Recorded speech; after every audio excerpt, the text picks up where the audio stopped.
आचार्य चाणक्य बहुत hot topic हैं actually. और उनसे बड़ा हॉट टॉपिक ना पहले था ना आज है।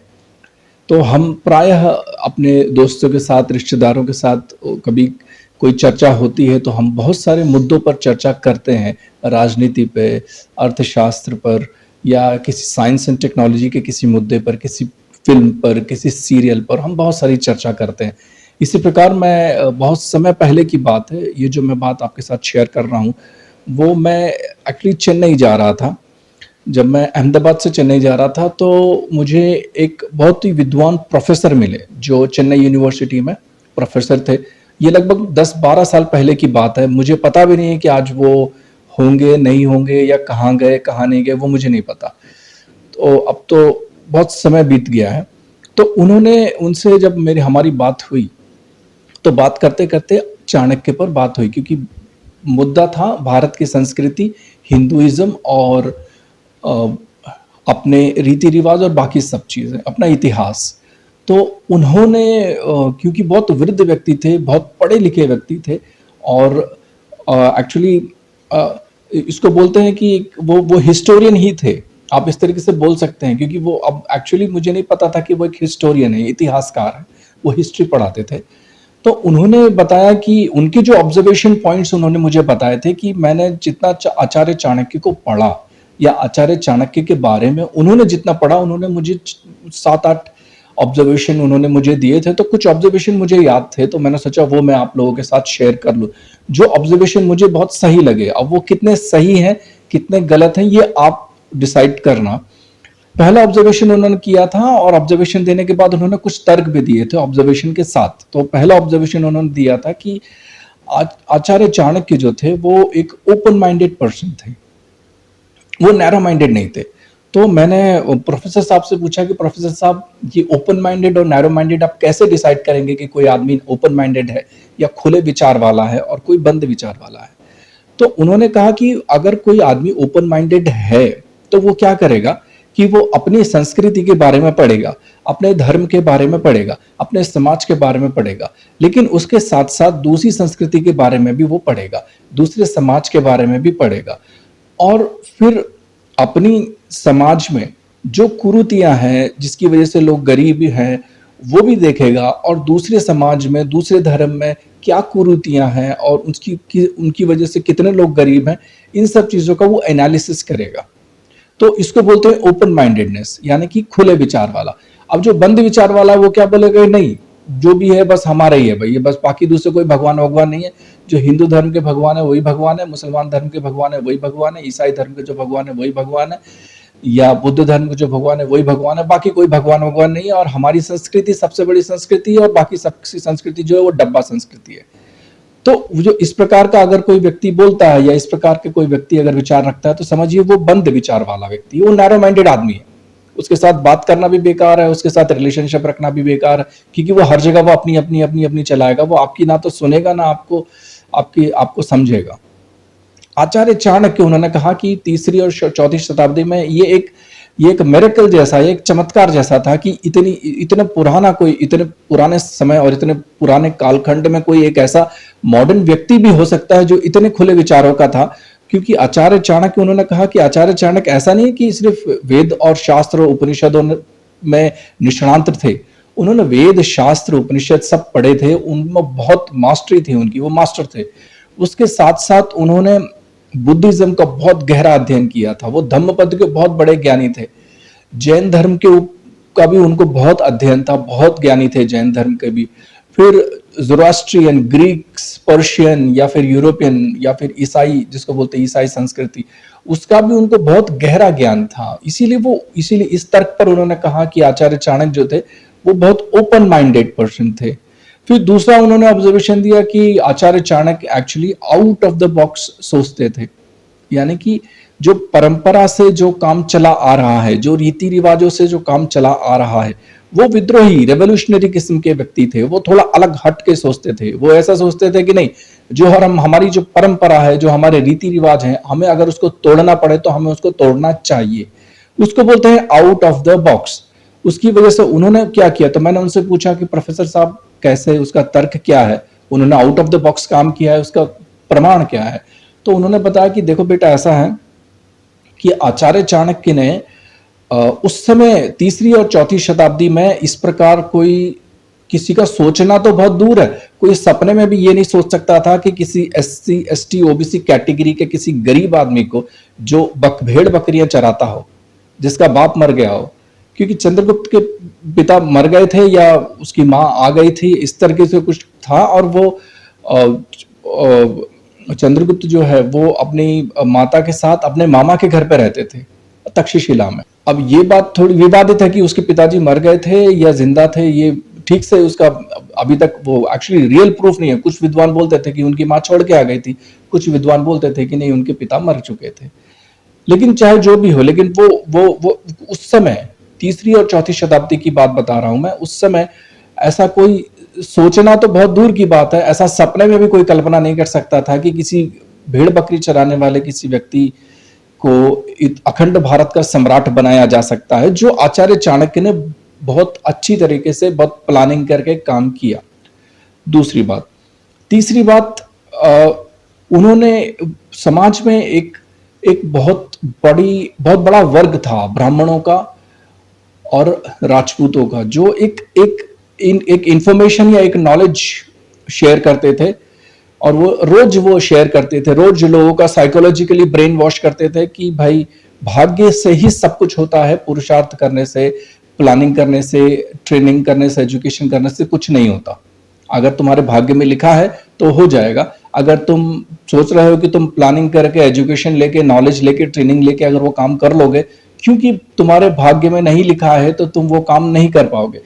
तो आचार्य चाणक्य भाग्यवादी फिलॉसफी के खिलाफ खड़े हुए थे, उन्हें ये फिलॉसफी पसंद नहीं थी। तो उन्होंने सोचा कि अगर कोई प्रैक्टिकल डेमोन्स्ट्रेशन या प्रैक्टिकल एग्जाम्पल पूरी सोसाइटी के सामने मैं सेट कर दूं या सोसाइटी के सामने रख दूं, तो पूरी सोसाइटी मान जाएगी कि हाँ, भाग्य जैसा कुछ होता नहीं है, जो भी होता है पुरुषार्थ होता है। और पुरुषार्थ में अगर पूरी सोसाइटी पुरुषार्थ करेगी तो बहुत जल्दी पूरा का पूरा समाज जो है गरीबी से आगे निकल जाएगा। तो उनकी ये सोच बहुत बढ़िया थी। तो उन्होंने क्या किया कि क्योंकि चंद्रगुप्त को उन्होंने अडॉप्ट किया, जब चंद्रगुप्त को अडॉप्ट किया तब वो बहुत छोटा बालक ही था, और उसको एजुकेशन दिया, एजुकेशन से उसकी नॉलेज बढ़ी, फिर उसको ठीक से ट्रेनिंग दी और उसको गाइडेंस दिया। तो आचार्य चाणक्य का बहुत गहरा मानना था कि भाग्य को मिटाने के लिए आपको एजुकेशन, नॉलेज, ट्रेनिंग और गाइडेंस की जरूरत पड़ती है। अगर आपको भाग्य ठीक करना है, भाग्य मिटाना है, तो वो एजुकेशन, नॉलेज, ट्रेनिंग और गाइडेंस के बिना नहीं, असंभव है। लेकिन अगर आपको भाग्य मिटाना है तो इन सब चीजों करोगे आप। अगर आप ठीक से एजुकेशन लोगे, नॉलेज लोगे, ट्रेनिंग लोगे, गाइडेंस लोगे एक्सपर्ट्स से, तो आप किसी भी क्षेत्र में सफलता पा सकते हो। आपकी हाथ की रेखाएं हो तो भी पालोगे, नहीं है तो भी पालोगे, कुंडली में नहीं लिखा है तो भी पालोगे। तो आचार्य चाणक्य ने ये एक चीज जो है वो अपने प्रैक्टिकली डेमोन्स्ट्रेट किया। तो ये उन्होंने एक बताया। चौथी चीज उन्होंने बताई कि वुमेन पार्टिसिपेशन इंडियन पॉलिटिक्स में और इंडियन सोसाइटी में बहुत इंपॉर्टेंट था। और आचार्य चाणक्य ने जो वुमेन को जो इज्जत दी, वो दूसरे किसी भी व्यक्ति ने नहीं दी। किसी अगर वुमेन, पूजा करना बहुत आसान है, पूजा किया फिर पूरे साल भर गाली देते रहो या उसको नेग्लेक्ट करते रहो, ये बात बहुत बहुत साधारण है, बहुत आम बात है। लेकिन उसका इक्वल पार्टिसिपेशन देना, इक्वल उसको मौका देना, उसका उतना ही इंपॉर्टेंस है सोसाइटी में, फैमिली में, राष्ट्र के निर्माण में, ये पहली बार आचार्य चाणक्य ने किया। और उन्होंने वुमेन पार्टिसिपेशन लेके आए, उन्होंने विश्वकन्या और की पूरी सेना बनाई। उसके साथ साथ उन्होंने दूसरी तरीके से भी बहुत अलग अलग तरीके से वुमेन्स का हेल्प लिया चंद्रगुप्त को पाटलिपुत्र में या मगध में एस्टैब्लिश करने के लिए। तो वुमेन पार्टिसिपेशन, वो बहुत बहुत अलग तरीके के एक व्यक्ति थे, जो बहुत बड़े विचारक और बहुत बड़े फिलोसोफर। तो चौथी चीज थी वुमेन पार्टिसिपेशन। उस समय कोई ये सोच भी नहीं सकता था कि भाई औरतों को भी पॉलिटिक्स में या सोसाइटी के किसी काम में इन्वॉल्व किया जा सकता है। उस समय उन्होंने ये प्रैक्टिकली करके दिखाया। ये चौथी चीज। पांचवी चीज जो उन्होंने बताई वो ये थी कि उस समय ब्राह्मण समाज या साधु संत की जितना भी बड़ा समाज था वो हर जगह एक ही चीज प्रचारित करता था कि पैसा वैसा कुछ नहीं होता, पैसा कमाने से कुछ फायदा नहीं है, मर जाओगे तो पैसा लेके जाने वाले नहीं हो, क्योंकि कब्र में जेब नहीं होती और चिता जब तुम्हारी जलेगी तो तुम पैसे लेके जा नहीं सकते हो। इस प्रकार की बहुत सारी बातें किया करते हैं। आज भी बहुत सारे बाबा लोग, बहुत सारे साधु संत इस प्रकार की अंट संट बातें करते रहते हैं। उनको पैसा देते रहो ठीक है, लेकिन तुम पैसा कमाओ ये उनको जचता नहीं है।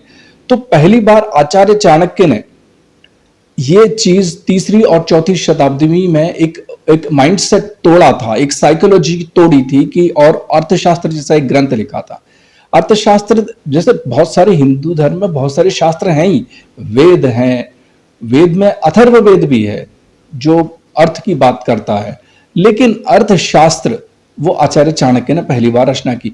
और सिस्टमैटिकली कोई भी व्यक्ति कैसे पैसा कमाए, या कोई भी राज्य या राजा, उसका टैक्स सिस्टम कैसा होना चाहिए, या कितना टैक्स लेना चाहिए, कौन सी चीजों पर टैक्स होना चाहिए, कौन सी चीजों पर टैक्स नहीं होना चाहिए, ये चीजें बहुत स्पष्ट रूप से अर्थशास्त्र ग्रंथ में उन्होंने स्पष्ट कर दी।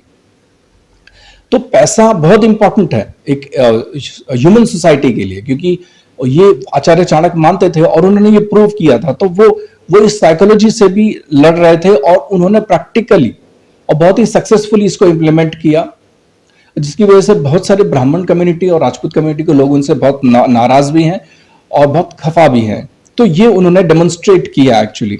छठवीं चीज जो उन्होंने की वो ये की एक्चुअली कि पिछले 3000-4000 साल से एक मोनोपोली चली आ रही थी, जिसको बोलते हैं एकाधिकार, यानी कि राजा की गद्दी पे एकाधिकार जो था वो था ब्राह्मणों का या राजपूतों का, जिसको आप बोल सकते हो आज की भाषा में अगर आप समझना चाहते हो तो आप इस तरीके से समझिए कि 100% परमानेंट रिजर्वेशन, 100% परमानेंट रिजर्वेशन अगर राजा की जो सीट थी, जिसको बोलते हैं राजा बनने का, अगर किसी को अधिकार था तो दो ही जात बिरादरियों का था, दो ही कम्युनिटी को था, एक था राजपूत और दूसरे ब्राह्मण, तीसरी किसी भी कम्युनिटी को उसमें एंट्री थी ही नहीं।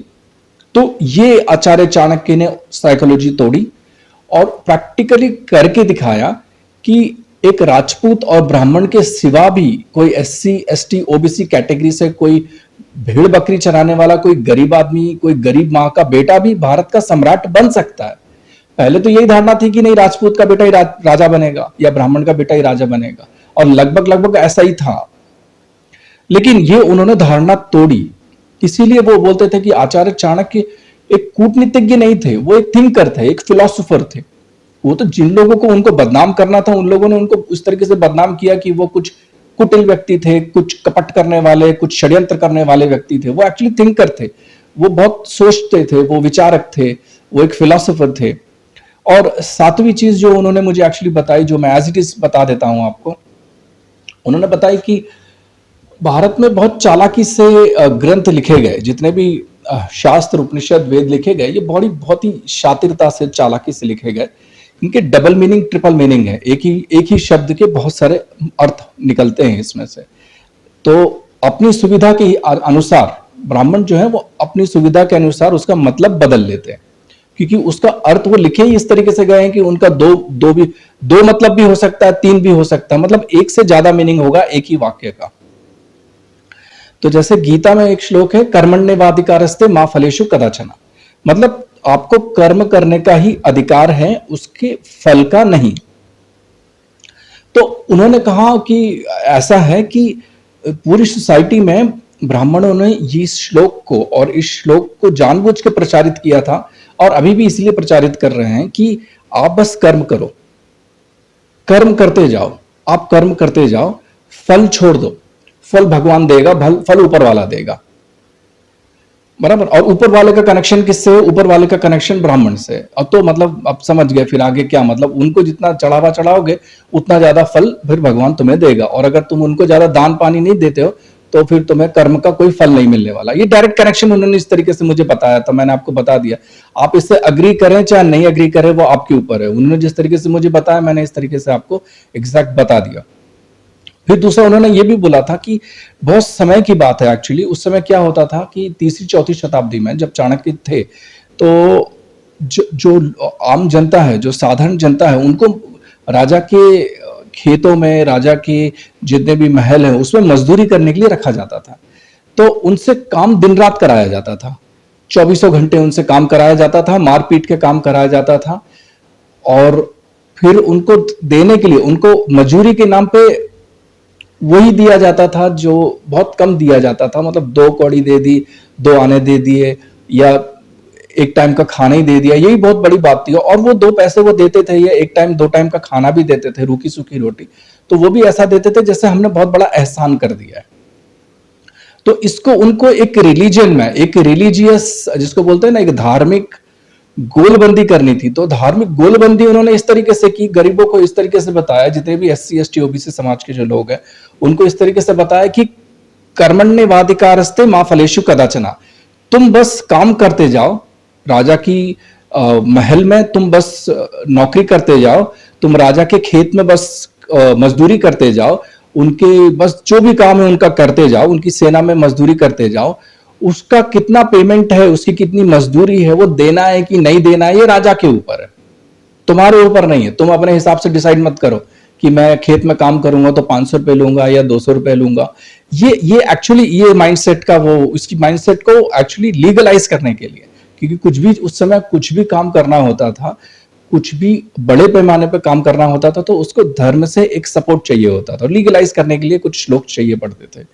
तो उन्होंने उस समय इसलिए ये लीगलाइज किया कि, और बहुत ही चालाकी से की। लेकिन चाणक्य ने इसको किस तरीके से तोड़ा, ऐसा मैंने उन प्रोफेसर साहब से पूछा कि कर्म और कर्म फल को चाणक्य ने कैसे तोड़ा। तो उन्होंने बताया कि चाणक्य ने क्या किया, सबसे पहले फल ही डिसाइड किया, यानी कि उसका जो रिजल्ट है, यानी कि उन्होंने, चाणक्य ने सबसे पहले डिसाइड कर लिया कि मैं क्या करने वाला हूं। मैं ये करने वाला हूं कि मैं चंद्रगुप्त को, एक बकरी पालने वाले, एक भेड़ बकरी पालने वाले एक गरीब आदमी को, जिसका बाप भी नहीं है, जो जिसके पास खाने पीने को भी नहीं है, उस आदमी को जिसके हाथ में कोई रेखा नहीं है, उसकी कुंडली में कोई राजयोग नहीं है, ऐसा कुछ भी नहीं है, उसको मैं भारत का सम्राट बनाऊंगा।